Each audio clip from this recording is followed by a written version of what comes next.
તો હવે ઓવરઓલ વાત કરીએ તો સ્ટોરી, સ્ક્રીન પ્લે, ડાયલોગ્સ, બોલિવૂડના એનેક્ડોટ્સ, આર્યન ખાનની મહેનત,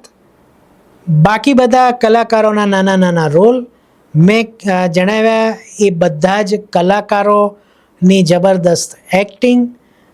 અને 2 એપિસોડ થોડા નબળા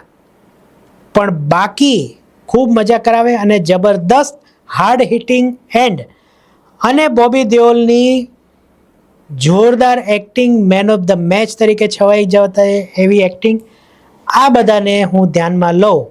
તો બેડ્સ ઓફ બોલિવૂડને હું 4 સ્ટાર આપીશ. છે ગાળો ને બધું, પણ હવે એ નેસેસરી ઇવિલ તરીકે આપણે સ્વીકારી લઈએ તો પણ ઓવરઓલ એન્ટરટેનિંગ આ સિરીઝ લાગી. મને નથી લાગતું કે આનો બીજો કોઈ ભાગ આવે, સિક્વલ આવશે તો જોઈએ, નહીતર એવું લાગે છે કે આર્યન ખાને હવે કોઈ બીજી વિષય ઉપર વેબ સિરીઝ અથવા તો ફિલ્મ ઉપર હાથ અજમાવે